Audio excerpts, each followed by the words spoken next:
To take a photo like this is proper technique and processing. And this is going to be the hardest of the four, but I'm really going to try to keep it as simple as possible in this video. I'm going to break the capture technique down to a few things. First, choosing the right shutter speed and ISO. Then when we get on the field, achieving perfect focus manually with the lens. Then finding Andromeda Galaxy and taking hundreds of photos of it so that we can stack them together and average out the noise.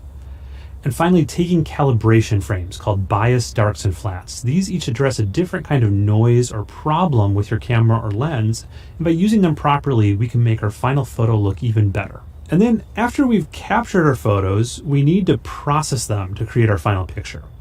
This is sometimes called data reduction, meaning we take hundreds and hundreds of photos and we reduce them all down into one final photo. And processing in this video will be done with two programs, a free Windows program called Deep Sky Stacker, and then Adobe Photoshop.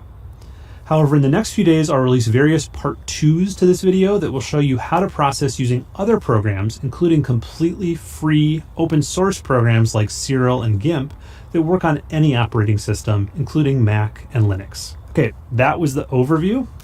Now let's jump into the step-by-step. Step 1. We need to choose an ISO and shutter speed for a gear. Choosing an ISO is all about the camera's sensor, and we try to balance readout noise and dynamic range.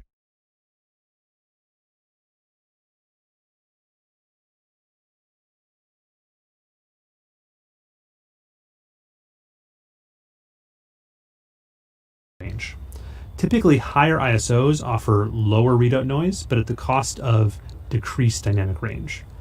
But let's take all the guesswork out of this. We're going to use Bill Claff's excellent website, Photons to Photos. Look over here, there's a series of interactive charts, and we're looking for the fourth chart down called Input Referred Read Noise Chart. Okay, and the first step in using this interactive graph is picking your camera from the list over here on the right. I'm sorry if it doesn't have your camera, but it does have a lot of cameras, so chances are it does have your camera. I'm going to choose the Canon EOS 60D because that's the camera I'm using. And then you want to pick an ISO based on this chart where it starts leveling off in terms of readout noise. Readout noise is something that's present in every shot that you take. So it's not something like photon noise that you can average out and use things like kappa sigma clipping to get rid of. And so we want to pick an ISO that has an appropriately low read noise. Usually somewhere below 2 electrons is good. So on my Canon 60D, that happens around ISO 1600. But we're even closer when we get to ISO 3200. So that's what I'm going to shoot at tonight is ISO 3200.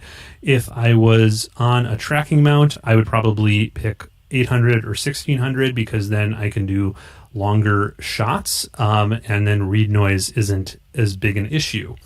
But since we're doing many 1 second exposures, read noise is a big issue, and I'm going to pick ISO 3200 where read noise is pretty low. Now you might ask, why not just go all the way to ISO 6400? And the reason is because there's not much difference between 3200 and 6400. And if there's not much difference, you don't want to go to the higher ISO because it's limiting the dynamic range of the camera. Basically, every ISO setting that you pick that's higher, you're limiting the amount of information that can be recorded in a single shot. And so I would always err on the side of getting more dynamic range when 2 readout noises are pretty similar.